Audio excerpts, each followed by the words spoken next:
a besoin de la communion voilà, entre frères et sœurs. C'est important pour voilà, être fortifié. Parce qu'on ne peut pas vivre sa vie chrétienne seul. Voilà, Dieu a mis le corps et c'est important d'avoir une communion avec des frères et sœurs ici et là pour s'encourager, pour tenir ferme dans ce monde qui est complètement difficile. Qui trouve que c'est difficile? Tous les jours, hein, tous les jours, il y a un combat à mener. C'est pas évident, hein. C'est terrible. Ah oui, c'est chaque jour notre éternité est menacée. Le diable travaille tous les jours, ses émissaires travaillent tous les jours pour un seul but, nous faire voilà, aller en enfer. Perdre le salut, perdre l'éternité. Et voilà pourquoi nous devons redoubler d'efforts, voilà, se battre pour aller au ciel, entrer dans l'éternité. Je vous dis la vérité, tous les jours, nous devons penser à notre éternité. C'est ce que, voilà, Dieu veut nous donner, l'éternité. Qu'on retrouve l'éternité, qu'on retrouve son royaume, sa communion parfaite, face à face, comme on l'a dit tout à l'heure, face à face avec Dieu. Mes amis, c'est terrible. La guerre est déclarée. Ça fait des milliers d'années que la guerre est déclarée entre l'homme et les démons. Je vous dis la vérité, ils sont méchants. Il n'y a pas d'amour en eux. C'est la haine, je vous dis, c'est terrible. C'est pour cela que notre Dieu a tellement souffert sur la croix. Jésus a payé un grand prix pour l'humanité, pour nos vies, pour nos âmes. Et quand je réalise le combat qu'il a mené, je me dis non, il est trop fort Jésus. Le sacrifice qui ôte nos péchés, le sacrifice qui nous donne la vie éternelle. Oh, c'est terrible. Jésus. Voilà pourquoi je l'aime. Nous l'aimons. L'Église l'aime. Son peuple l'aime. On se bat. C'est pas évident. Il y a des tentations tous les jours. Tous les jours, nous sommes tentés. Mais on se bat pour rester voilà, avec notre robe blanche, sans tache. Nous devons être trouvés vêtus et non nus. Parce que la trompette va bientôt retentir. Et Dieu est en train de rassembler ses élus dans le monde entier. Il est en train de souffler un vent pour ramener son peuple à lui. L'Église de Dieu se réveille dans les nations. Je vous dis la vérité, le peuple de Dieu est en train de prendre conscience que son maître revient. Voilà pourquoi Dieu fait tellement de grandes choses actuellement. Des prodiges. Il fera encore de plus grands prodiges. Des choses qui vont dépasser l'entendement des hommes. Jésus va se révéler encore puissamment à nous.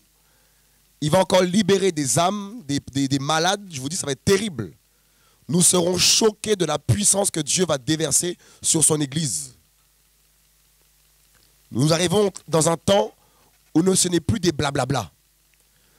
On arrive dans un temps où c'est la démonstration de la puissance de Dieu. Et ceux qui vont saisir cela vont marcher avec, mes amis, la gloire de leur Créateur. Des malades seront guéris, des paralytiques seront debout, des morts vont se réveiller, des vrais morts, hein, pas des faux morts comme on voit là. On voit l'arnaque. C'est vu un œil, comment on appelle un œil, je ne sais pas quoi là. Mes amis, Jésus de Nazareth va glorifier son nom. Vous n'avez pas vu ce qui se passe actuellement dans les nations là? Dieu qui nous envoie vers les pauvres, nourrir les gens là, c'est terrible. Moi j'étais en Afrique il n'y a pas longtemps, là, 10 jours, je suis passé au Cameroun. J'ai vu des âmes, j'ai vu des gens souffrir, j'ai versé des larmes. Je n'ai jamais autant pleuré. J'étais avec mon frère Johan, il est parti dehors, il revient. On a pleuré.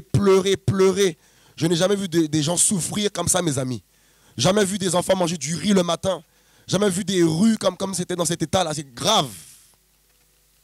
Voilà pourquoi là, moi, je veux encore crier. Crier que Jésus-Christ est Seigneur, criez que Jésus est le seul véritable Dieu et qu'il n'aime pas la justice, qu'il n'aime pas le péché.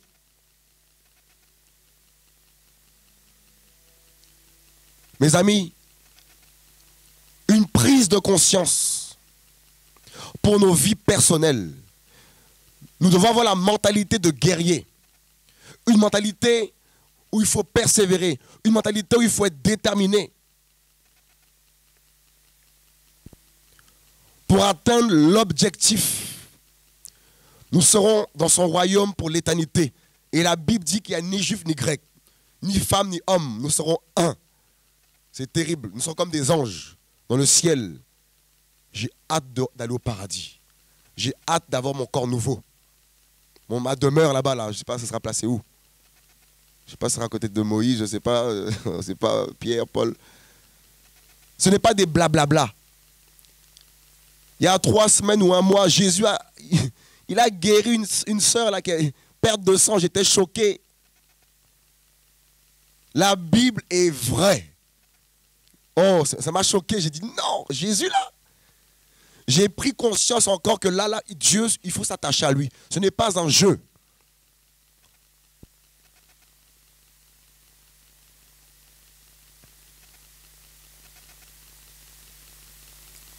Jésus-Christ. Il est l'alpha et l'oméga. J'aime parler de Jésus-Christ. Quand je parle de Jésus, ça me fait du bien dans mon âme. Quand je parle de Jésus, ça me booste. Quand je parle de Jésus-Christ, je suis encore plus déterminé à m'attacher. Mes amis, Jésus, sa présence est glorieuse. Dieu veut nous embraser encore. Sa parole a été donnée et sa parole est comme un marteau, sa parole est comme un feu. Quand tu médites sa parole, ça fait des effets dans ton âme. Ça fait des effets dans nos âmes. Tu l'adores, tu dis non mais il est trop fort. Mes amis, quand je prends un verset là, je me dis wow. Des fois je m'arrête, je ferme la Bible, je dis oh non Seigneur, je médite sur ce verset. Méditer, c'est rester, c'est entrer en profondeur par rapport à un verset par exemple. C'est pas lire et dire j'ai lu toute la Bible, c'est pas ça. Même moi, je n'ai pas lu toute la Bible. Moi Hervé qui essaie de s'accrocher. Je n'ai pas lu la Bible tout entière. On essaie de s'efforcer de tous les jours entrer dans la parole de Dieu. Vous voyez? Nous sommes à la fin, je vous dis, nous sommes à la fin. Le mal est appelé bien, le bien est appelé mal. Les hommes n'ont plus de raison. Ils sont hors de sens. Ils n'ont plus de, mes amis, ils sont vraiment aveugles, comme dit la Bible. Des aveugles qui conduisent des aveugles et tous les deux tombent dans un trou. Il n'y a pas un pour éclairer l'autre dans ce monde, si ce n'est pas Jésus-Christ de Nazareth. Jésus veut éclairer les cœurs et veut éclairer les cœurs avec son Église. Il a établi son Église sur terre pour être des lumières, le sel de la terre, pour donner de la saveur à ceux qui n'ont pas de goût. Où est notre saveur? Où est ce sel que nous avons? Lorsqu'un chrétien arrive dans un lieu, il doit ramener cette douceur, cette saveur, donner du goût, là où il n'y a pas de goût. Tu as déjà mangé une nourriture sans sel? C'est pas bon. C'est pour cela que les chrétiens, nous sommes le sel de la terre. Ne perdons pas notre saveur. Ne perdons pas la joie de Jésus par rapport à ce monde. Que rien ne nous fasse perdre la saveur, le sel que nous sommes, nous les enfants de Dieu. Il faut être déterminé. Si aujourd'hui nous sommes découragés, tu es découragé, tu dois te relever, tu dois reprendre ton chemin, tu dois reprendre tes armes et avancer. Qu'est-ce qu'on va emporter dans ce monde? Moi, ma folie, moi, c'est en fait de regarder là-haut. Quand je regarde à Jésus-Christ, en fait, je ne m'attache plus aux choses. Je ne prends pas soin des choses de la terre. Je me dis ces choses-là vont passer. Mais Jésus, il ne passera jamais. Il a vaincu, mes amis, tous les démons. Il a vaincu toutes les maladies. Il a vaincu tous les péchés, tous les problèmes. Il a tout vaincu sur la croix. Jésus est redoutable. C'est pour cela qu'un chrétien qui connaît qui est Jésus, mais il sera terrible. Il sera comme un flambeau. Partout il va passer, mes amis, ça va être des dégâts partout. Il va vers la bouche quelque part, ça va faire des dégâts partout. Ça sème la confusion. Il y en a qui vont se sauver, d'autres ils vont se battre entre eux. C'est la confusion des fois, mes amis. Parce que Jésus est venu jeter quoi? Un feu. Je vous dis, c'est terrible. Oh, Jésus. Oh.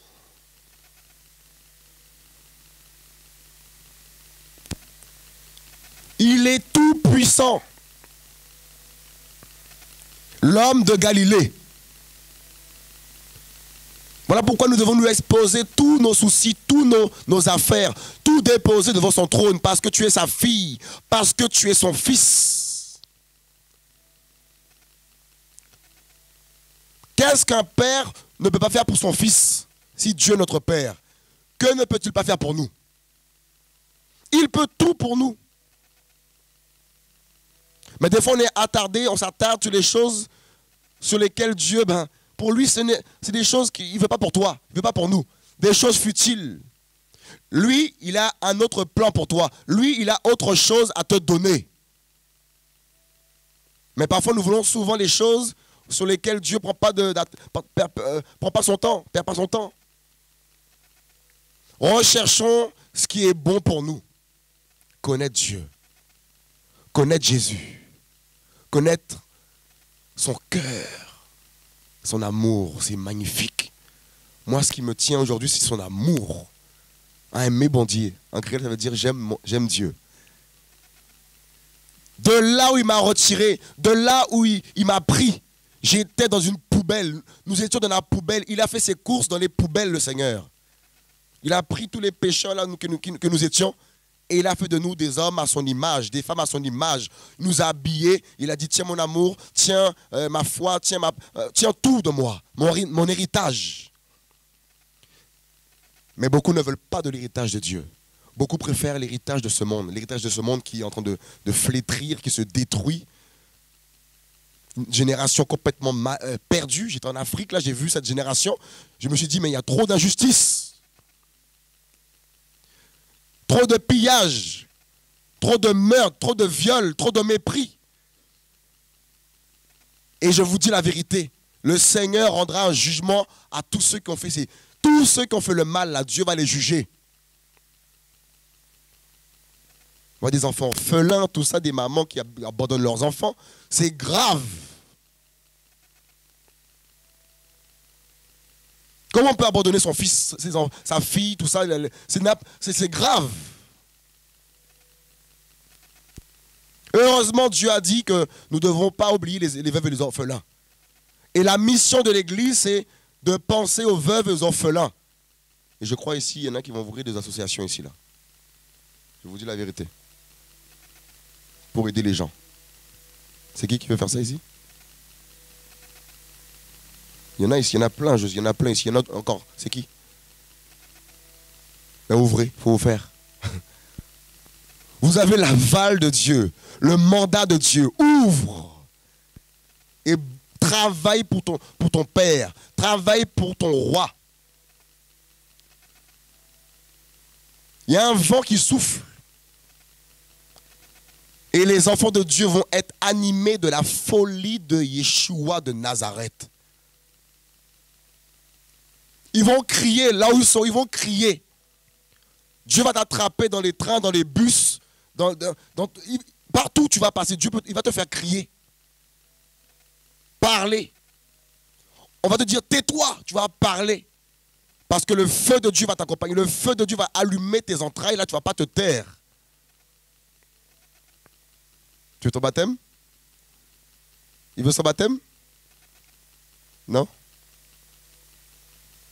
Jésus-Christ est, mes amis, l'alpha et l'oméga, le commencement et la fin. Qui veut aimer Jésus-Christ encore?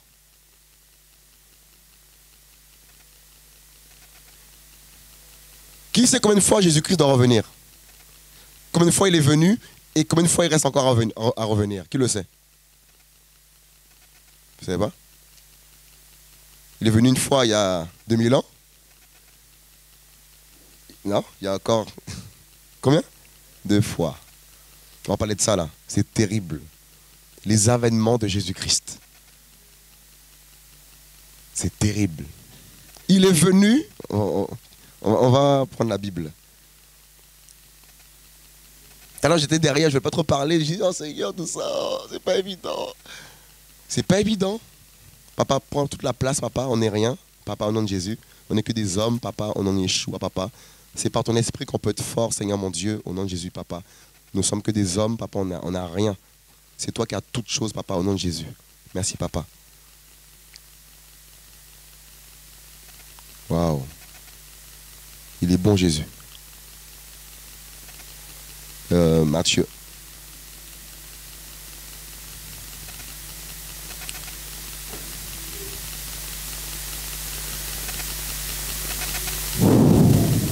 Matthieu. Matthieu 18, 1, verset 18.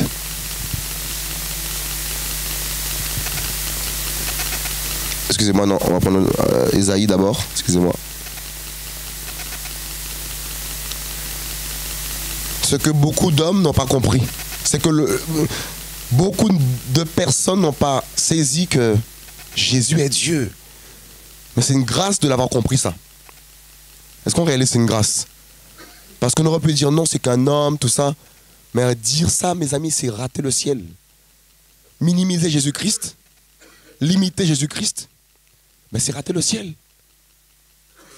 C'est rater le royaume des cieux. Dans Ésaïe 9, verset 5, on annonce par là la venue de Jésus-Christ. Son avènement. On verra tout à l'heure. Qui peut lire? Je vais lire. Car un enfant nous est né, un fils nous a été donné. Et l'empire reposera sur son épaule. On l'appellera son nom le miracle. C'est terrible ça. On appellera son nom le miracle. C'est pour cela que lorsqu'il est venu, il a fait tant de miracles. Il a réveillé les morts. Il a ressuscité les morts. Il a guéri les malades, les paralytiques. Il a délivré la dame qui avait la perte de sang. Il a fait quoi encore? Il a guéri les gens qui avaient la fièvre. Il a fait tellement de choses, Jésus-Christ. Il a multiplié, mes amis, le pain, le poisson. Jésus. De l'argent a été trouvé dans la bouche d'un poisson. Jésus qui a fait ça. Qu'est-ce qu'il a fait encore, Jésus? La Bible dit que si on écrivait tout ce qu'il avait fait, il n'y aurait pas assez de livres pour contenir tout ce qu'il a dû faire. Mes amis, c'était un malade, Jésus. Notre Dieu, c'est le plus grand fou. Il est terrible. Et nous, avec notre intelligence, on n'arrive pas à le comprendre. C'est trop grand pour nous ce qu'il a fait. Il est trop fort, Jésus. Comment la terre tourne sur elle-même, on n'est pas évanoui. Mais c'est qui a fait? Mais c'est une folie. La mer ne tombe pas sur nous, il n'y a rien. Il est trop puissant. C'est pour ça que les hommes sont devenus fous. Ils ont dit, bon, on vient du singe, c'est bon. Ça, on ne comprend pas trop. On vient du singe, ça, c'est trop fort pour nous. Ils n'ont pas compris la folie de notre Dieu. C'est terrible, Johanna. Comme ils n'ont pas compris l'affaire de Dieu, ils ont dit, bon, on va simplifier les choses à notre manière, comme ça, c'est réglé. Mais ça, c'est encore une folie, leur folie, là. C'est encore plus fou, ça, c'est n'importe quoi. Vous voyez? On appellera son nom le miracle. C'est que tous les jours, Dieu fait des miracles. Même quand tu dors, il fait des miracles. Même là, il fait des miracles. On ne sait pas ce qui se passe autour de nous, là. Mais il fait des miracles dans l'esprit, là. Mais c'est terrible. Et oui, c'est un miracle. Quand un démon t'attaque comme ça le soir et tu dors, Dieu l'arrête. Mais c'est un miracle, ça. Qui peut arrêter un démon ici? Personne. Dieu fait des choses que l'homme ne peut pas faire. C'est pour cela que nous devons s'attacher qu'à Jésus-Christ. Vous voyez? On appellera son nom le miracle, le conseiller. Voilà le conseiller. Le conseiller bancaire, comme j'aime bien dire. Le conseiller pour savoir avec qui épouser, qui te marier, il peut te conseiller aussi. Ah ben oui. On pense que Dieu ne connaît pas tout ce qui est dans ce... Il connaît plus que nous. C'est pour ça que des fois, il faut mettre Dieu dans nos affaires. On pense que comme il est au ciel, il ne connaît pas trop les affaires humaines, tout ça. Il connaît tout. Ben oui. C'est le plus grand mathématicien. Le soleil bien placé à la bonne distance. C'est terrible, hein, qui a pensé à ça. Il est trop magnifique. Le plus grand plombier. Tous les fleuves se jettent dans la mer ne déborde pas. Il a fait un système de plomberie, on ne sait pas comment il a fait ça. Le miracle est son nom. La Bible dit qu'il créa l'homme à son image. Donc Dieu, mes amis, il a des oreilles, il a des yeux, il a une bouche. Comme hier, quelqu'un me disait, non, Dieu, il n'est pas comme nous. Dans un train, je prêchais l'évangile. Oh, il n'est pas comme nous, Dieu, il n'entend pas, il ne voit pas, il n'a pas de main, tout ça. Je me dis, quelqu'un crie dans le train, oui, Genèse, Dieu créa l'homme à son image. J'ai pris la Bible, j'ai pris Genèse là-bas, là où il parle de ça, là. J'ai montré aux gens dans le train, lisez. Dieu créa l'homme à son image, lisez. Tout le train, les gens crient, ils ont lu. Dieu créa l'homme à son image. Donc, c'est terrible ça. Hein? Le gars là, il était dans la confusion après. Il m'a pris à part, il m'a dit, viens ici. Je l'ai suivi. Qu'est-ce qui t'arrive toi? Hein, il t'arrive quoi là? Tu dis ça, Jésus le Fils de Dieu, tout ça, mais il t'arrive quoi? T'es possédé par les djinns? T'es possédé par un démon? Qu'est-ce qui t'arrive? T'arrive quoi? J'ai fait, ben, en fait, je suis possédé par Jésus, en fait, et c'est lui qui m'habite, et puis voilà, en fait, il est Dieu. Ouais, mais il t'arrive quoi? T'arrive quoi? Qu'est-ce que tu te prends là? T'as fumé un truc? T'arrive quoi? Tu parles depuis tout à l'heure de Jésus, Fils de Dieu. Mais t'arrive quoi? Il était tellement énervé, à la fin, tout calme à la fin, tout calme. Tout calme et tout à la fin, et je dis, là, t'es mieux. Parce qu'il faisait peur aux gens dans le train, il parlait tellement fort. Et là, c'était plus la haine, quoi. Et les gens avaient un peu peur. Et après, il s'est calmé un peu. Il a vu que je ne tremblais pas devant lui. Parce que Jésus donne de l'assurance. Ah, j'aurais droit dans les yeux comme ça. Je redirais Jésus-Christ est Dieu. Parce que ça, il ne croit pas que Jésus est Dieu, comme voilà, les livres là. Donc j'ai dit, demain je serai encore là, je vais encore crier, Jésus est le Fils de Dieu. Jésus, c'est le vrai Dieu. Je vais encore crier ça ici. Alors voilà. Jésus donne de l'assurance. Quand Dieu... C'est une folie, hein, Jésus. Hein. C'est pour ça qu'on t'empêche de parler de ton Dieu là. Parle encore. Plus tu vas parler, plus leur folie là dira, oh là là, il y a plus fou que toi. Quitte ici. Je vous dis. Moi, ma folie, c'est Jésus. Parce que tu sais ce qu'il te dit dans le secret. Tu sais ce qu'il t'a dit de faire. Donc quand il t'a dit là, ben, plus besoin d'avoir peur. Police ou pas, tu le prêches la parole aussi. Sans avoir peur. Car la Bible dit que tous doivent entendre l'évangile. Tous les hommes doivent entendre parler de Jésus. Voyez? Et son nom fait des miracles. Le Dieu Tout-Puissant, on appelle ça, c'est le Fils hein, qui doit naître. Hein, tu voyez? Il n'était pas encore né. Mais on dit, un Fils nous est né, un Fils nous a été donné, et l'Empire reposera sur son épaule. On appellera son nom le miracle, le conseiller, le Dieu puissant, le Père d'éternité, le Prince de paix. Comment s'appelle ce Fils qui devait naître là? Jésus. Donc, qui est Jésus? Dieu. C'est écrit, hein? C'est écrit! Le Dieu puissant, le Père d'éternité, le Prince de paix, mais c'est écrit. Vous voyez? Jésus-Christ, ben il est tout ça. Prince de paix, Dieu tout-puissant, Dieu d'éternité. Jésus est tout. Vous voyez un peu? Et on va monter dans Matthieu. Matthieu.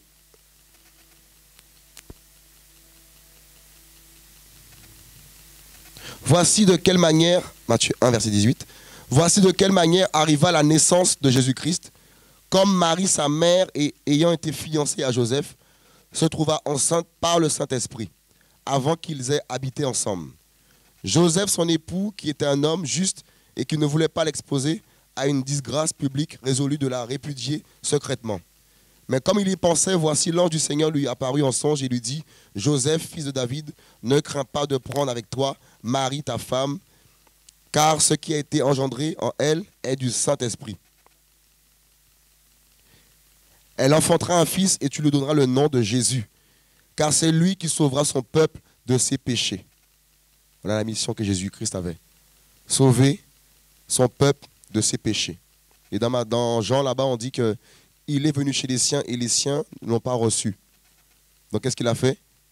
Il s'est tourné vers nous. Parce qu'il est venu d'abord pour Israël. Mais Israël a rejeté son créateur, son sauveur, son Messie. Et jusqu'à aujourd'hui, ils attendent toujours un Messie. Mais le Messie là qu'ils attendent, là, ce sera l'Antichrist. Il va leur faire tellement de mal, on arrive par rapport à ça là.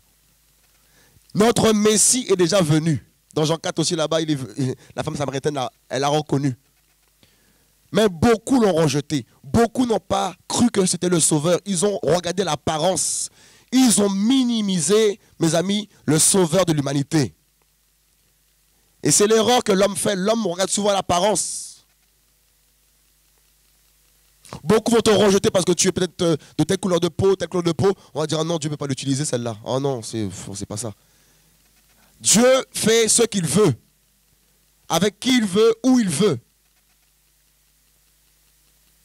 Donc même si tu ne parles pas bien le français avec l'accent là, ce n'est pas grave. Dieu t'a choisi, Dieu t'a mandaté. C'est pour cela que beaucoup passent à côté de la visitation de leur Créateur. Parce qu'ils sont regardants à l'apparence. Ils méprisent. Et Dieu souvent prend des choses les plus viles, les plus écrasées, les plus rejetées, les plus, mes amis, haïes, pour en faire sa colonne, sa gloire dans son royaume. Pour en faire, mes amis, une lumière, mes amis, un signe dans cette génération. C'est toi qui l'as pris. Mes amis, ce sont les hommes qui ont été rejetés qu'il a pris. Et il les a mandatés, il les a équipés et il les a envoyés. Pour prier pour les malades, pour proclamer sa parole, pour faire son œuvre, pour remplir le ciel d'âmes. C'est pour cela que l'erreur qu'il ne faut pas faire, c'est de ne pas te voir au jour J là. Dieu te voit demain. Il te voit dans 2 mois, dans 6 ans, dans 10 ans. Mes amis, ne te minimise pas, ma soeur, mon frère. Parce que l'œuvre que Dieu a commencée dans ta vie, il va l'achever. Et tous les jours, il travaille dans ta vie, il travaille dans ta famille, il travaille dans tes enfants. Même si tes enfants, ma soeur, n'ont pas cru à l'instant où tu as proclamé cette parole, Dieu va les sauver tôt ou tard. Dieu, mes amis, t'a appelé, c'est pour sauver ta famille. Il ne va pas délaisser tes fils, ma soeur, ta fille. Dieu, mes amis, agit. Il parle à leur cœur. Il les interpelle tous les jours. Ils savent que tu es dans le chemin qui mène au ciel. Ils parlent de toi aux autres. Oh, ma mère, ma mère, ma mère. Oh, c'est une bonne maman quand même, ma mère, ma mère. Mais devant toi, ils font semblant. Ma soeur, je parle à quelqu'un ici, là. Je parle à quelqu'un ici. Ils témoignent de toi que tu es une bonne maman. Je ne sais pas qui Dieu peut encourager là, mais Dieu encourage. Il parle de toi. Même toi, ma soeur, il parle de toi aussi. On dit que son Dieu, là, il est bizarre, mais son comportement a changé quand même. Hein. Bizarre, il est plus douce que nous. Nous, on prie. Hein. Quelqu'un, ma soeur, là-bas. Ma soeur. Oh, c'est bizarre tout ça, son Dieu, tout ça, mais elle n'est pas colérique, elle est douce, elle est humble. Nous, on prie Dieu, mais notre vie ne change pas. On a toujours le mensonge, toujours le péché. Je pense que son Dieu, là, c'est vrai, peut-être, hein, son histoire de Jésus, là. C'est ce qu'ils disent. Comme Nicodème, il est venu de nuit vers Jésus. Il avait honte. Un grand docteur, il s'est caché la nuit pour aller demander conseil à Jésus. Jésus, est-ce que... Ben oui. Devant les gens font comme s'ils ne sont pas intéressés à Jésus. Mais dans le coulisses, là, on t'appelle, on t'envoie des messages pour demander des conseils. Parce qu'ils savent. C'est comme Pierre aussi. Quand il a rejeté Jésus-Christ, il est parti au bord du feu, là. La dame dit, ne serais-tu pas aussi avec Jésus-Christ? Ton langage nous fait penser à Jésus-Christ. Oh non, je ne connais pas Jésus, moi. Une fois, deux fois, trois fois, le coq a chanté, non? Il a renié Jésus, il a eu honte. C'est pour ça que ta foi, là, il ne faut pas cacher ta foi. On dit oui, sa foi, c'est personnel, il ne faut pas dire ça. C'est ce que le monde dit. C'est ce que dit le monde. Hein. Faut pas, c'est pour soi personnellement la foi, il ne faut pas parler de ça aux gens. Ce n'est pas ça que Dieu nous dit, nous. Notre Dieu dit, il faut dire. Va sur le toit et dis haut et fort dans le... Tout ce qu'on t'a dit dans le secret là. Il dit, monte sur le toit et crie-le crie-le fort. C'est ça qu'il dit Jésus, hein? Matthieu là-bas, là. Je ne me trompe pas. Il est magnifique. C'est ça notre Dieu. Tout. Il dit de monter sur le toit et de crier haut et fort, de dire tout ce qu'il t'a dit dans le secret, de le dire. C'est ça notre Dieu. C'est pour ça qu'on parle comme ça partout nous. Parce qu'il nous a dit de faire ça. L'Église a la mission de parler. C'est ça la mission de l'Église. Tous les chrétiens doivent parler de Jésus. Ça comment ça se fond dans la masse, oui, comme le monde, il ne faut pas parler de notre foi, il faut cacher notre foi. Bon, d'accord, je cache tout. C'est pas ça, Dieu. Tu commences à rogner ton Père. Et la Bible dit quoi? Si tu renies Jésus, il va te rogner aussi devant son Père. En fait, il va te rogner. C'est pour cela ta foi, là, tu ne dois pas la cacher. Parce que tu portes un grand nom. Nous portons le nom du miracle. Nous portons le nom conseiller, le nom du Dieu puissant. Nous portons le nom terrible, les amis. Nous sommes l'épouse de Jésus-Christ. Nous sommes fiancés à Jésus-Christ. Tu es sa princesse, tu es sa perle. Nous sommes ses perles. Voyez? C'est terrible, hein? Donc je reviens sur Nicodème. Nicodème est parti voir Jésus de nuit parce qu'il a eu honte. Il a eu honte de ce qu'on va dire de lui. C'est pour ça que beaucoup refusent Jésus parce qu'ils ont honte, tout ça, de ce qu'on va dire d'eux, parce qu'ils ont changé de vie, ils ne mettent plus le maquillage jusqu'ici, plus de rouge à lèvres jusqu'ici, plus de... Ah, elle est bizarre, c'est une moine maintenant, elle est devenue moine, on va te casser, tout ça, parce que... Mais non! Dieu veut la pureté, Dieu veut la pudeur. Donc si tu commences à écouter plus les hommes que Dieu, tu vas échouer. Parce que sa parole dit, il veut la sanctification. Le monde dit, il faut vivre à fond. Il faut profiter. Mais nous, les chrétiens, on ne profite pas comme le monde profite. Tu es heureuse, toi, on dit que tu es heureuse. Bien sûr, tu es heureuse. Mais tu ne vas pas en boîte de nuit, tu ne danses pas, tout ça. Tu es sûr que tu es heureuse. Jésus nous rend heureux.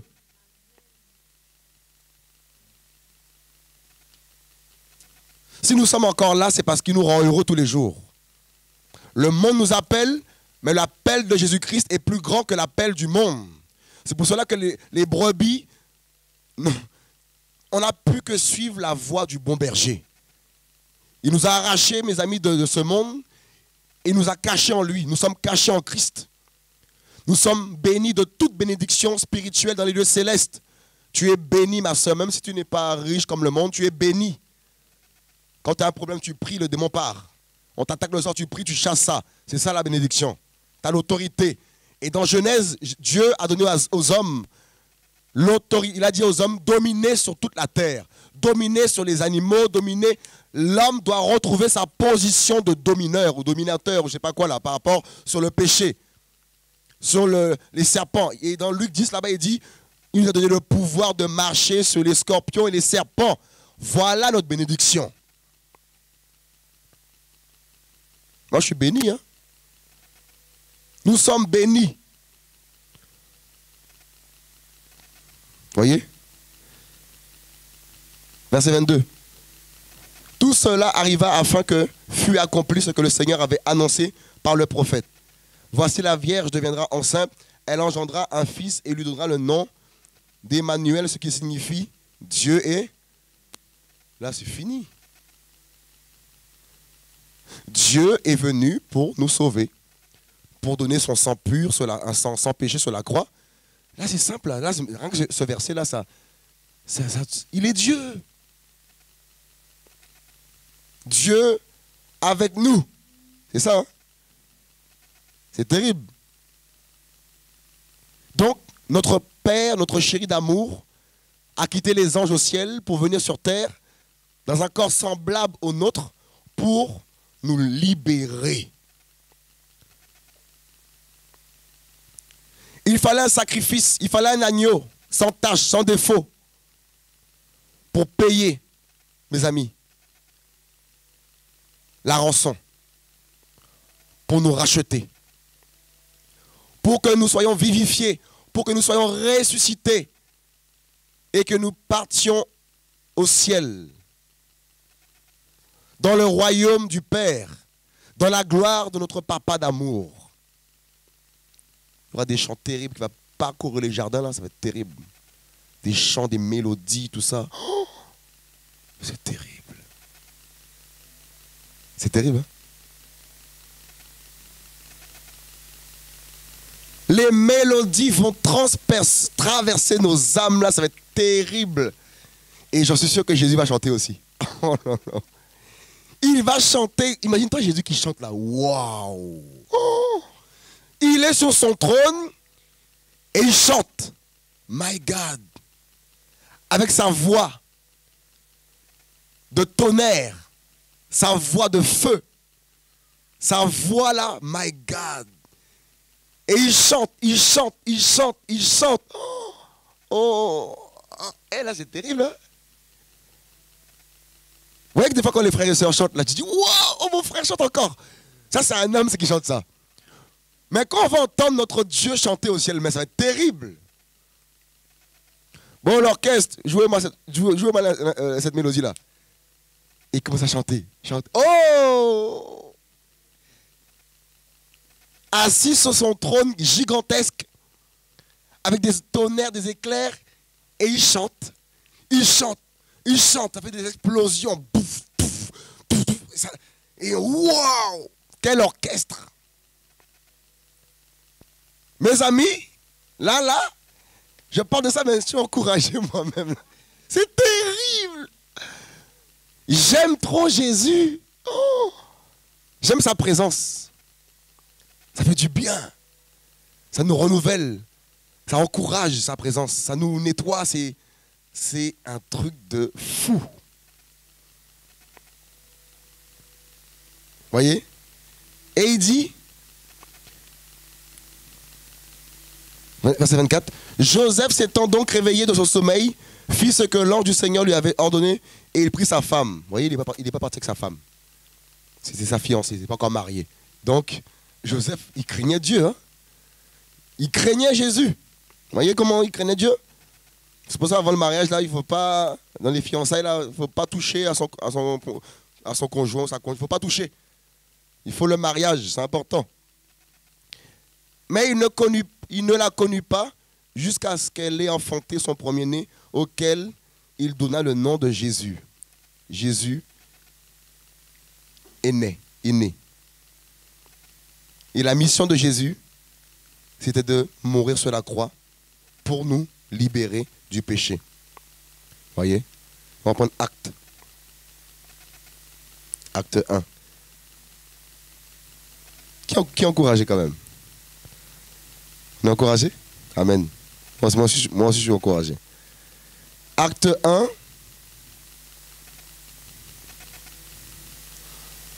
Là, Jésus était déjà mort sur la croix, tout ça, ressuscité.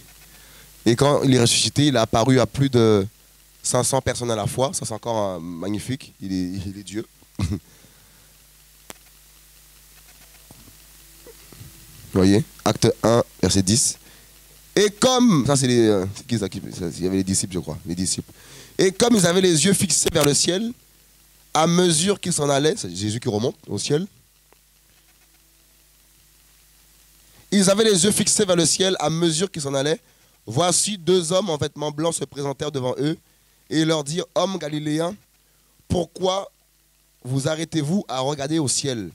Car ce Jésus qui a été enlevé au ciel, ce Jésus qui a été enlevé au ciel du milieu de vous viendra de la même manière que vous l'avez vu allant au ciel.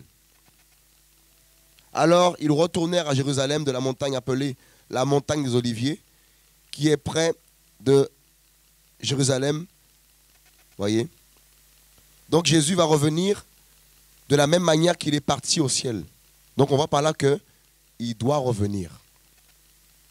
voyez? Et là, on parle de du dernier retour dans ce passage-là. C'est le dernier retour. Parce que là, en fait, il va revenir faire quoi bientôt, Jésus-Christ? On va y arriver. On va prendre 1 Thessaloniciens 4,13. Est-ce que quelqu'un peut le lire à haute voix? S'il y a un micro.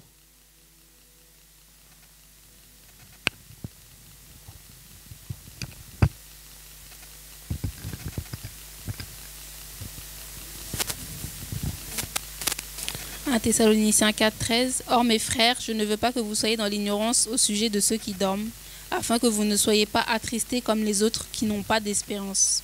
Car si nous croyons que Jésus est mort et qu'il est ressuscité, de même aussi ceux qui dorment en Jésus, Dieu les ramènera avec lui. Voici en effet ce que nous vous disons par la parole du Seigneur. Nous, les vivants, qui restons pour l'avènement du Seigneur, nous ne précéderons pas ceux qui dorment. Car le Seigneur lui-même, avec un cri de commandement et une voix d'archange et avec la trompette de Dieu, descendra du ciel, et les morts en Christ ressusciteront premièrement. Ensuite, nous les vivants qui restons, nous serons enlevés ensemble avec eux dans les nuées à la rencontre du Seigneur, dans les airs, et ainsi nous serons toujours avec le Seigneur. Wow. C'est pourquoi consolez-vous les uns les autres par ces paroles. Waouh, vous avez vu? Consolez-vous consolez-vous les uns les autres par ces paroles. Et ça, c'est le deuxième retour de Jésus. Mais il ne va pas descendre sur terre, il sera suspendu là-haut. Et au son de la trompette, la Bible dit quoi? Nous serons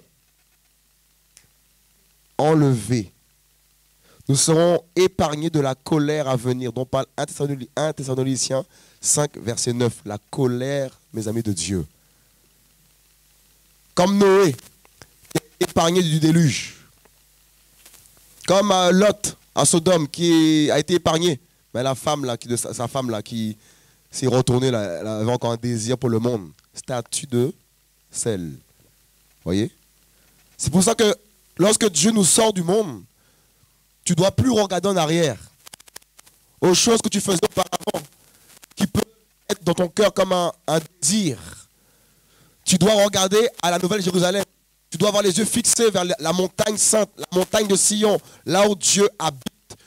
Voilà pourquoi le Seigneur nous dit quoi? D'avoir les yeux fixés sur lui. Lui qui suscite la foi.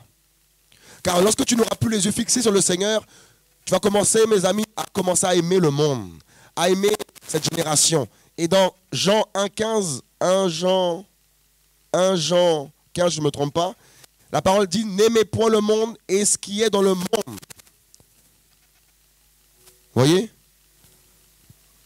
Nous sommes dans ce monde, mais nous ne sommes pas du monde.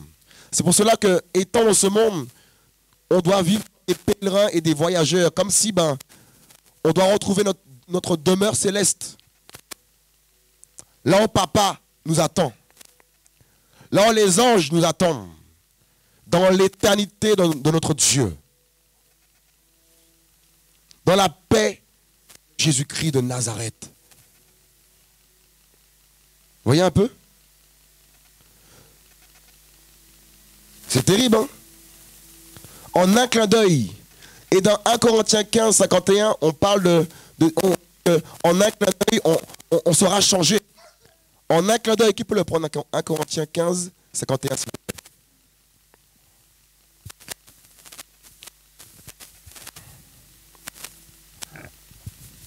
« 1 Corinthiens 15, 51.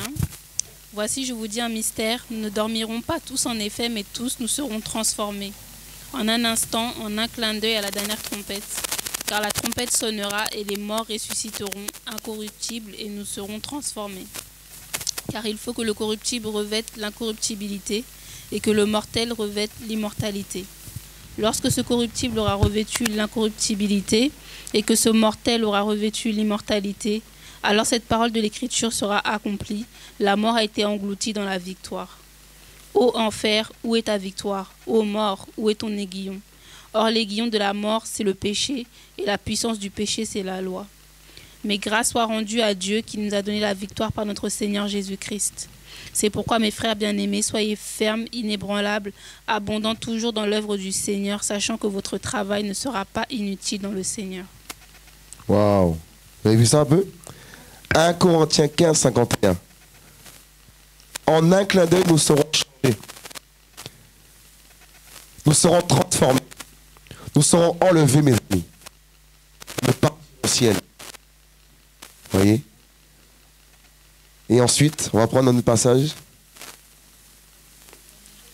dans 2 Corinthiens 5.10. 2 Corinthiens 5.10.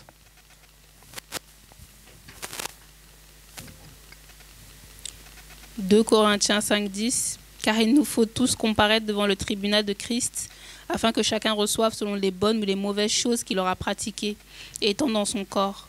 Connaissant donc combien le Seigneur doit être craint, nous persuadons les humains, et nous sommes connus de Dieu, et j'espère que dans vos consciences, vous nous connaissez aussi. Car nous ne nous recommandons pas de nouveau à vous, mais nous vous donnons l'occasion de vous glorifier de nous, afin que vous ayez de quoi répondre à ceux qui se glorifient de l'apparence et non du cœur. Car si nous sommes hors de sens, c'est pour Dieu. Si nous sommes de bon sens, c'est pour vous. Car la charité de Christ nous comprime, estimant que si un seul est mort pour tous, alors tous sont morts. Et il est mort pour tous, afin que ceux qui vivent ne vivent plus dorénavant pour eux-mêmes, mais pour celui qui est mort et ressuscité pour eux. C'est pourquoi dès maintenant, nous ne connaissons personne selon la chair, et même si nous avons connu Christ selon la chair, toutefois nous ne le connaissons plus ainsi maintenant. Si donc quelqu'un est en Christ, il est une nouvelle créature, les choses anciennes sont passées, voici toutes choses sont devenues nouvelles. Amen. Je reprends juste le verset 1. Nous savons en effet que si notre maison terrestre, qui n'est qu'une tente, est détruite, nous avons dans les cieux une construction qui vient de Dieu. Donc là-haut, on a une construction qui vient de Dieu. Avec quel matériau? Je ne sais pas. Ici, c'est sur terre, c'est le béton, le fer, tout ça. Mais là, avec quelle construction? On ne sait pas. On ne sait pas, hein? On verra bien. Voyez? Une construction qui vient de Dieu, une maison éternelle. C'est terrible, ça. Hein? Une maison éternelle. C'est-à-dire, éternellement, on va habiter dans notre demeure. Gratuitement. Et cette demeure a été préparée, construite par la main de notre Dieu. Le plus grand architecte. Il n'y a qu'à voir simplement nos corps, comment il est bien fait. Il a fait ce corps pour faire quoi? Habiter dedans. Il est trop fort. Notre corps est trop bien fait, mes amis. Donc la demeure que Dieu nous réserve au ciel, là, c'est une demeure qui ne va jamais s'ébranler. Parce qu'au ciel, il n'y a pas de tempête. Il n'y a pas de secousse, il n'y a pas de tremblement de terre. Elle sera intacte éternellement. Donc si tu habites dans une petite maison, là, ce n'est pas grave. Là-haut, il y a une demeure qui t'attend. Jésus n'avait ni endroit ni lieu pour poser sa tête. Sa maison était là-haut. C'est pour cela que sur terre, on ne doit pas envier les gens. Il ne faut pas envier les hommes de ce monde. L'envie, ce n'est pas bon. Chaque jour suffit. On connaît ça, je pense. Sa peine. Chaque jour suffit à sa peine. Voyez? Donc, il ne faut pas se prendre la tête pour les choses de ce monde. Dieu fera petit à petit avec toi. Petit à petit avec nous. D'accord? Et c'est plus le verset 10 qui m'intéresse. Je ne vais pas trop m'écarter.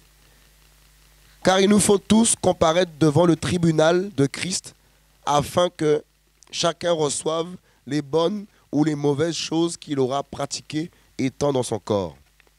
Vous voyez là, ça c'est le tribunal non pour être jugé, mais c'est le tribunal après l'enlèvement. En fait, dès qu'on sera enlevé de la terre, on passe devant le tribunal de Christ pour recevoir la récompense par rapport à ce qu'on a pu faire pour le Seigneur. Ou la non-récompense. Parce que beaucoup de chrétiens, ils tombent dans le péché, tout ça, ils font des choses et après se relèvent, Dieu les pardonne, tout ça, ils reprennent la marche. Mais entre-temps, ils perdent beaucoup de choses. Et beaucoup disent, oui, Dieu pardonne, mais oui, mais il pardonne, mais tu perds beaucoup de choses, tu perds beaucoup de la confiance aussi de Dieu. Parce que beaucoup désirent que Dieu les utilise, beaucoup veulent que Dieu fasse de grandes choses avec eux, mais comment tu veux que Dieu te fasse confiance alors que dans les petites choses, tu n'es pas fidèle? Il ne peut pas prendre le risque de te confier des grandes choses pour que son nom ne soit pas blasphémé. Parce que Dieu tient aussi à ce que son nom soit toujours glorifié. Il a pris un risque aussi avec Job. Enfin, un risque. Il savait que Job l'aimait. Il a dit au diable, vas-y, touche à tout ça, touche ça, mais touche pas à sa vie. Parce que Dieu avait confiance en Job. Il ne veut pas que les démons, mes amis, que le diable puisse se moquer. Parce que je suis convaincu qu'il se moque de Dieu aussi. Quand il réussit à faire tomber un chrétien ou faire pécher quelqu'un. Ah, tu vois. Et leur mission, c'est mes amis, de nous détruire, de détruire les hommes, de détruire la terre. Parce qu'ils n'aiment pas Dieu. C'est pour cela, nous, les enfants de Dieu, nous devons rester fidèles. À chaque fois que nous tenons ferme, Dieu, il est en joie. Et il dit, ça c'est ma fille, tu vois. Ça c'est ma fille, elle m'aime pas parce que je lui ai donné tant. Elle m'aime parce que je suis son créateur, elle m'aime. Il m'aime parce que je suis son Dieu. Et Job a aimé son Dieu, il a aimé son créateur au profit de tout ce qui s'est passé. Il n'a pas maudit Dieu. Et comme sa femme a dit, maudit Dieu et meurt. Ça c'est pas bon ça. C'est pas parce que tu vis des difficultés, des moments difficiles, qu'il faut commencer à maudire Dieu, rejeter Dieu. Mais Dieu, tout ce qu'il fait est bon. Et c'est comme ça qu'on est des fois. On convoque Dieu à la barre. Oh Dieu, oui, depuis que je te sers, regarde ma vie. Oh Dieu, depuis que je te sers, regarde ça, regarde ci, regarde ça, regarde ça. C'est grave ça, mes amis. De convoquer Dieu à la barre c'est Dieu quand même, mes amis, là.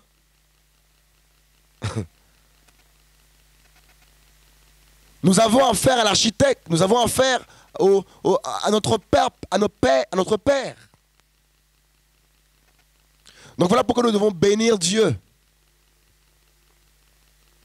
Bénir Dieu pour tout ce qu'il fait. Voyez? Est-ce qu'on comprend quelque chose? Ça nous parle tous, hein, je crois. Voyez?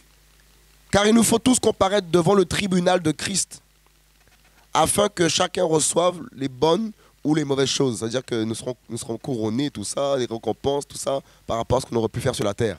Imagine-toi, tu vas devant le tribunal, tu ressors, tu n'as aucune récompense.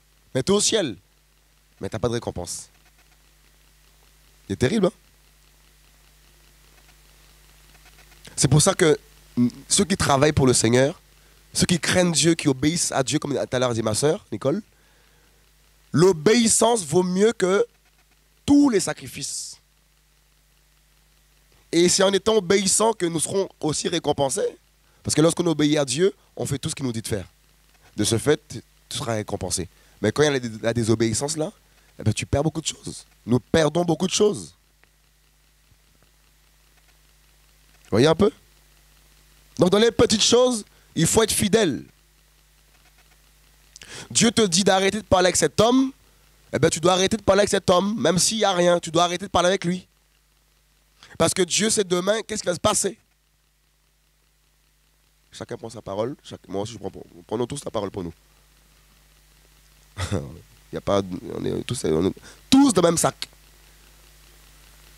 Il ne faut pas être plus amour que Dieu. Plus, mes amis, amour que Dieu, tout ça. Dieu n'est pas dans les sentiments. C'est pour ça que nous qui sommes dans les sentiments, on doit prier Dieu pour qu'on puisse avoir son caractère et ne pas être dans les sentiments. Parce que Jésus sur terre, il était dans aucun sentiment, Jésus-Christ. Tout ce qu'il voulait, c'était faire la volonté de son Dieu, de son Père. Donc notre problème aussi à nous, c'est de vouloir faire la volonté de notre Père en toutes choses. Quelle que soit la chose que Dieu peut te dire de faire, même si ça ne plaît pas à quelqu'un, il t'a dit de le faire. Quand un jour, Dieu m'a dit de faire un truc, il m'a dit, fais ça. J'ai fait, Seigneur, arrête, Seigneur. Enfin, on discute, hein. C'est dans mon salon. Seigneur, mais ils vont dire quoi les gens là si je fais ça, Seigneur? Non, je peux pas faire ça, Seigneur. Il m'a dit, prends ma parole. J'ai lu le passage dans Actes qui dit, il vaut mieux plaire à Dieu aux hommes. J'ai fait, oh lolo, c'est terrible. C'est terrible ça quand même, hein. J'ai dit, bon d'accord, Seigneur, ok, donc je vais faire. Et j'ai fait ce qu'il m'a dit et il s'est glorifié. Faut pas trembler devant l'homme. Sinon, il va te faire trembler lui aussi derrière, mon ami. Je crois que c'est Jérémie ça. Il avait dit ça à Jérémie ça. De ne pas trembler devant les hommes. Parce que souvent, il nous arrive de trembloter devant le patron, devant un supérieur, devant, je sais pas, devant quoi trembles-tu? Qu'est-ce qui te fait peur au point de trembler? Quelle situation? Le noir, le soir, quand tu dors? Qui dort dans le noir ici? Qui a peur de dormir dans le noir ici? Ah, t'as peur de... Toi aussi, t'as peur de dormir dans le noir? Toi aussi? Qui encore? Toi aussi? Toi aussi? Éteins la lumière seulement. Il y a quoi dans le noir là? Mais t'es chez toi. T'as payé ton loyer, qu'est-ce qui va rentrer chez toi là? Oh, on a peur, on a peur. Des fois que ma femme à la maison, je vois cache-cache. Elle me fait peur. Ouh! Je fais, ouh. Elle me dit, mais t'as jamais peur toi? Pourquoi? Je fais, ben, il y a Jésus quoi. C'est terrible, hein? Des fois, je vois cache-cache comme ça, on se fait peur dans la maison. C'est terrible. Moi, j'ai jamais peur en fait. Bah oui, il faut s'amuser avec ces enfants. Ça fait un peu jouer cache-cache, c'est pas un péché. On est humains, hein? On est des gamins en vérité. Hein? On nous voit comme ça, là. On est des enfants. Bah oui, on est faibles. Tout ça, on joue, on s'amuse, on rigole. Un chrétien, c'est pas... Mais non, on a la joie quand même, on est naturel, tout ça, c'est ça. Bah oui. Voyez un peu? Donc, il faut que nous soyons récompensés. Donc, cette femme-là qui t'embête là au travail, je ne sais pas où, qui veut te parler, tout le temps te parler, tu mets les points sur les i. Quelqu'un ici a dû dire, je ne sais pas c'est qui, hein. C'est toi, hein? C'est toi, hein? Ah, waouh, c'est terrible. Toi aussi, non? Oh, bah, c'est ce que je voyais aussi là. C'est terrible. En fait, des fois, on dit, oh Seigneur, mais je lui dis ça, elle va être blessée. Elle sera blessée, je lui dis, tu vois, Seigneur, ben, il faut l'amour, Seigneur. Dieu t'a dit pas de sentiments. C'est dans mon travail, il y a une fille là. On dénonce tout ici. Je lui ai parlé de Jésus, mais je vois qu'il y a quand même autre chose derrière. Elle me pose des questions. Oui, est-ce que... Ça se peut voir la vidéo même. Parce qu'elle elle connaît le site. C'est pas grave, elle va voir. Elle me dit oui, est-ce que... Comment ça s'est passé avec Jésus-Christ quand il t'a touché? Tout ça. Mais je lui parle, mais je vois pas qu'il y a quelqu'un qui veut se convertir derrière. J'ai dit, mais c'est bizarre quand même cette affaire. Je lui raconte comment il m'a touché, tout ça, il faut abandonner le mal, tout ça. Mais je sens derrière quand même, comme s'il y a une séduction. Je dis, mais Seigneur, c'est bizarre son histoire comme ça. Quand quelqu'un est touché, je vois quand même des fois. Mais là, c'est comme si il n'y a pas de signe de repentance, de vouloir prier. Je dis, mais c'est bizarre. Toi là, je t'ai vu déjà. Donc je mets de côté. Ah ben oui, il faut être déterminé. Hein. Parce que Dieu nous donne le discernement aussi. Ben oui. Hein. Donc on arrive à voir à peu près les choses. Il ne faut pas suspecter le mal, c'est voir ce que Dieu dit dans sa parole. Mais il nous révèle quand même des fois les choses qui peuvent arriver après. Parce que c'est un Dieu de vision, il voit toutes choses. Vous voyez un peu? Donc quand tu obéis à Dieu comme ça dans les petites choses, eh ben, tu grandis, il te récompense. Oh, elle est obéissante, c'est bien ça. Waouh, elle m'aime. Et tes couronnes là, ça va être terrible au ciel. Tu n'as pas prêché devant, tu n'as pas prêché dans les nations, mais on va dire, wow, la couronne qu'elle a. Parce que dans le secret, tu étais dans la prière. Tu étais comme Anne, tu priais, tu étais dans le secret, tu obéissais à Dieu. Bah oui. L'obéissance, c'est important. On essaie d'obéir à Dieu tous les jours. Voyez un peu? C'est beau, hein, la parole de Dieu. Et voilà les noces. On parle des noces dans Apocalypse 19. On va passer aux noces après. Après le tribunal, on passe aux noces. Apocalypse 19. C'est-à-dire que là, c'est le mariage. Il y aura une table. Tu seras assise là-bas, on sera tous assis comme ça, avec papa là-bas au bout.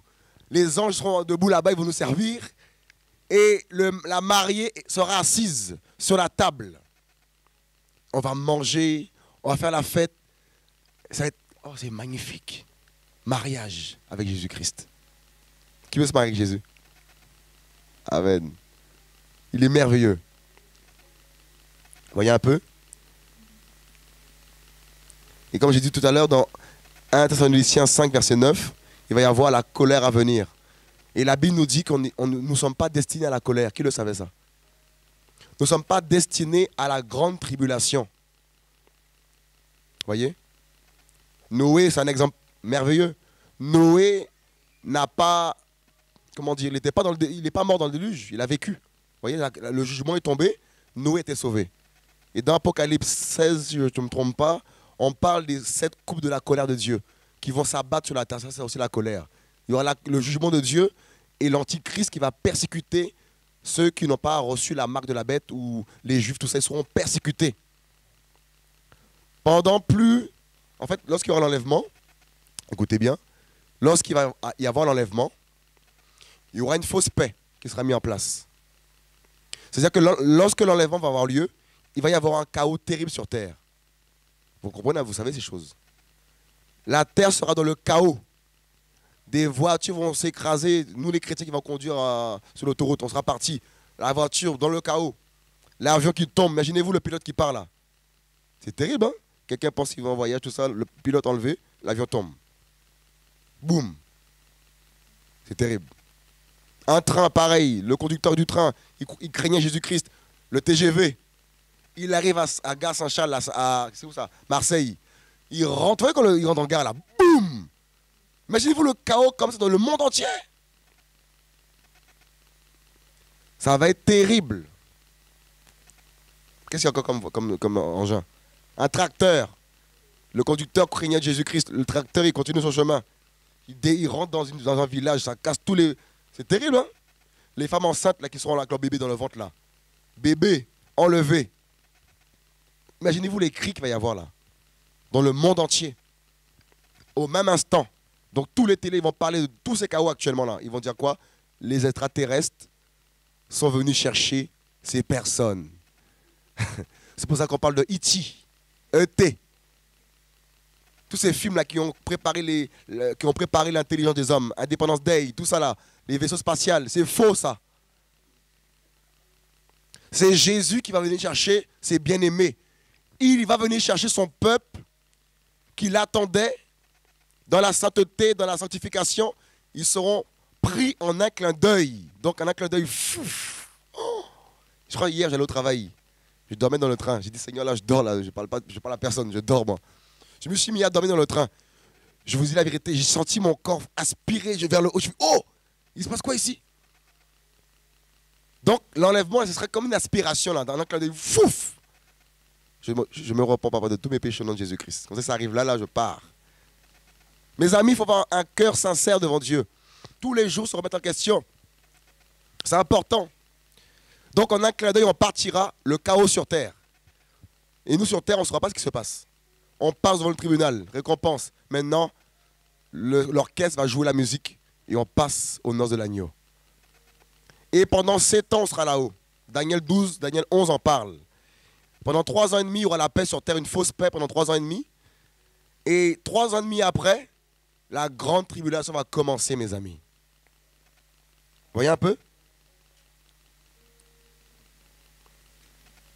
Et Matthieu 24, 15. Qui peut lire Matthieu 24, verset 15?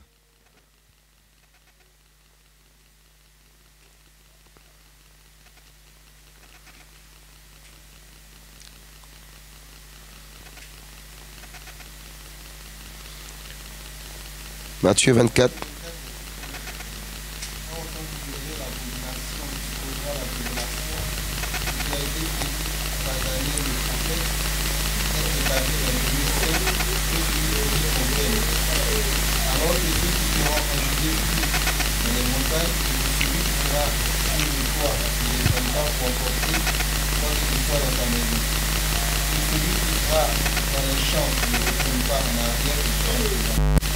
Malheur aux Français qui acceptent la réponse en ce jour-là. Il est pour que votre fils n'arrive pas en hiver, ni au jour du Seigneur. 21. Car alors il y aura une grande tribulation, telle qu'il n'en a pas vu commencement du monde jusqu'à présent, il n'y en aura jamais. C'est terrible, hein? Vas-y. Et si ce jour n'était pas appelé, aucune chair ne serait sauvée, mais à cause des Églises, ces jours seront abrégés. Alors, si quelqu'un vous dit, voici le Christ est ici, ou il est là, ne le croyez pas. Là, il se révélera du faux Christ et du faux prophète, ils donneront de vrais signes et des miracles égarés, si vous êtes même les Églises. Voici, je vous l'ai prédit, si vous vous dites, voici, il est un désert, lié à l'espace. Voici, il est dans les pièces secrètes, ne vous croyez pas. Car, comme le Père va de l'Orient et du monde jusqu'à l'Occident, il en fera de même de la réunion de l'homme. Car là où est le cadavre, là se rassemblera le Dieu. C'est tout? 19. Immédiatement après ces jours de tribulation, le soleil s'obscurcira, la nuit ne donnera plus sa lumière, C'est terrible. les étoiles tomberont du ciel et la puissance des choses seront évanouies. Alors le signe du Fils de l'homme paraîtra dans le ciel, toutes les tribus de la terre se lamenteront en se frappant la poitrine, et verront le Fils de l'homme venir sur le milieu du ciel, avec puissance et une grande gloire. Waouh. Il enverra ses anges avec un grand son de trompette, et leur rassembleront ses églises, les quatre vents, et les extrémités des cieux en lui. C'est terrible, hein? C'est-à-dire que là, on part au ciel, l'enlèvement. Sur terre, le chaos. On passe au tribunal de Christ. On passe aux noces de l'agneau. 7 ans reste là-haut. Sur terre, c'est le chaos. Pendant 3 ans et demi. 3 ans et demi, c'est la fausse paix. Et 3 ans et demi après la fausse paix, parce que la Bible dit que il y aura paix. Les hommes diront paix et quoi? Paix sur terre, un truc comme ça, voilà. Paix sur terre. Et ça va durer pendant 3 ans et demi. Et après les 3 ans et demi de cette paix sur terre là, le chaos va commencer. Les chrétiens ceux qui vont vouloir suivre Jésus-Christ étant sur terre, qui vont refuser la marque de la bête dont parle aussi Apocalypse là-bas, là, la marque de la bête sur le front et leurs mains, ceux-là seront mis à mort, ils seront persécutés. Voyez? Et ceux qui vont accepter la marque de la bête, eh ben, vivront tranquillement, si on peut dire cela, mais ils seront aussi après jetés dans les temps de feu. Apocalypse 20-15 en parle. C'est pour cela en fait qu'il ne faut pas rater l'enlèvement. Parce que si, mes amis, un chrétien rate l'enlèvement aujourd'hui là, et tu as prêché sur Facebook, tu as parlé, tu seras pisté, ils vont venir voir chez toi si tu es parti ou pas parti. Si tu n'es pas parti là, mamma mia, ce sera soit tu donnes ta vie à Jésus et ils te tueront, tu iras au ciel, ou soit tu mets la marque de la bête et tu vivras 7 ans tranquillement sur terre. C'est terrible, hein? Et pendant les 3 ans et demi de persécution, Israël sera persécuté, les chrétiens ils vont se cacher. Ils vont se cacher, ils seront persécutés. Ça va être terrible, mes amis. Ce ne sera plus un temps où il faut sortir crier dehors. Tu ne pourras pas faire ça. Mais Dieu va permettre en fait que l'évangile se propage. Parce que la grâce sera toujours là. L'Esprit de Dieu sera toujours là. Parce qu'on dit, ouais, quand on va partir, il n'y aura plus l'Esprit. Dieu a toujours été un Dieu de grâce. Et la Bible dit Apocalypse aussi là-bas, dans Apocalypse 20, je ne me trompe pas, il y aura une multitude qui sortiront de la grande tribulation. Et c'est ceux-là en fait qui ont été sauvés. Ceux-là qui n'ont pas, mes amis, fléchi les genoux, qui n'ont pas accepté la marque de la bête, ceux-là entreront, mes amis, dans le millénium. Apocalypse 20. Lorsque, les 3 ans et demi vont s'écouler, les dernières 3 ans et demi, pour faire 7 ans, on reviendra du ciel avec Jésus-Christ. Les saints vont revenir, l'Église va revenir, le ciel va s'ouvrir, comme on l'a vu tout à l'heure dans Matthieu 24, et le Fils de l'homme viendra sur les nuées avec nous, mes amis, ça va être terrible. Et Jésus mettra un terme à la guerre d'Armageddon. Il y aura la guerre aussi sur terre, il y aura la guerre, la pagaille. Il mettra la paix pendant plus de 1000 ans. Et Apocalypse 20 en parle. Le diable et les démons seront liés pendant 1000 ans. Donc sur terre, ce sera la paix. Il va restaurer le règne de David. Ésaïe 11, Ésaïe 12 en parle. Et pendant 1000 ans, il y aura la paix. Qui peut lire vite faire Ésaïe 12, s'il vous plaît? Qui comprend quelque chose? Ça va, vous comprenez?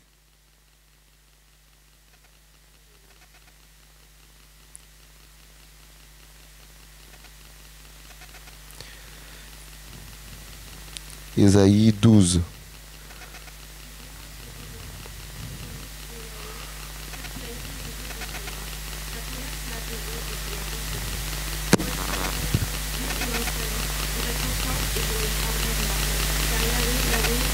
force et ma louange. Il est mon sauveur. Et vous puiserez de l'eau avec joie aux sources du salut. Et vous direz en ce jour-là, louez Yahweh, invoquez son nom, publiez ses œuvres parmi les peuples, rappelez que son nom est une haute retraite. Passemodiez à Yahweh, car il a fait des choses magnifiques, cela est connu dans toute la terre. Habitants de Sion, égaye-toi et réjouis-toi avec chant de triomphe, car le Saint d'Israël est grand au milieu de toi. Amen. Je prends le chapitre 11, je vais le lire. Mais, Ésaïe 11, mais une verge sortira du tronc d'Isaïe et un rejeton de ses racines portera du fruit. L'esprit de Yahweh reposera sur lui, l'esprit de sagesse et d'intelligence, esprit de conseil et de force, esprit de connaissance et de crainte de Yahweh. Il respirera la crainte de Yahweh, il ne jugera pas d'après ce que ses yeux voient et ne corrigera pas d'après ce que ses oreilles entendent. On va sauter le passage, on va prendre le verset 6. Le loup habitera avec l'agneau et le léopard se couchera avec le chevreau. Le veau, le lionceau et le bétail qu'on engraisse seront ensemble. Ça, c'est pendant le millénium. Donc, il y aura tout ça là. Les lions, tout ça sera ensemble avec les vaches. La mort ne sera plus, il n'y aura plus de haine. Et ça pendant 1000 ans. Et après les 1000 ans, comme vous le savez, le diable sera délié pour un peu de temps. Il va séduire tous ceux qui sont nés pendant ce millénium et qui n'ont pas subi tout ce qu'on a subi là, les attaques, tout ça. Vous voyez, la tentation. Et malgré tout ça, nous, on a choisi Jésus. Parce que Dieu ne veut pas, mes amis, forcer les gens à rentrer au ciel. Il veut que toute personne ait le libre arbitre et décider de lui-même ou voilà, de suivre la vérité. Voyez. Et la Bible dit que le diable va tenter tout cela en fait. Ils seront tentés. Et beaucoup vont rallier son camp, imaginez-vous. C'est-à-dire qu'ils ont vu le paradis, ils ont vu tout cet... Et là, ils vont quand même être séduits. C'est terrible quand même ça. Donc en fait, dans ce monde-là, on est en train de traverser une génération de séduction. Le monde veut nous séduire. Mais je vous dis la vérité, quand j'ai voyagé, là, j'ai vu qu'en vérité, c'est une mascarade ici. Là. On nous ment. C'est pour ça que je dirais, hein, si c'est possible, à un chrétien de bouger un peu, d'aller voir un peu ce qui se passe hors de son pays. Parce que c'est grave ce qui se passe en Afrique là, c'est grave. Moi je vous dis, moi il y a un frère qui m'a dit quand tu vas revenir là-bas, tu vas leur tout casser. En fait, c'est terrible. Tu veux dire la vérité en fait partout maintenant, c'est grave. Vous voyez? C'est-à-dire qu'il y a une séduction, il y a un voile qui est jeté sur l'intelligence des hommes pour qu'ils ne voient pas la splendeur de l'évangile. On veut nous faire croire que tout se résume ici sur terre, c'est faux. L'enlèvement arrive. Les noces arrivent.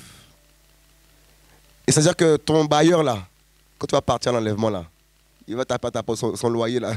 Plus de loyer à payer, c'est fini ça. C'est parti. Plus d'assurance, tout ça, on va t'envoyer des lettres, c'est fini, t'es parti. C'est fini ça. Tout va tourner comme ça, l'eau, si tu étais dans la douche, l'eau va couler, ça va déborder partout dans le bâtiment, là, c'est fini. T'es parti. C'est pas notre faute. Papa est venu nous chercher. On ne se rend pas compte quand c'est terrible, hein? En un clin d'œil. Oh, c'est merveilleux.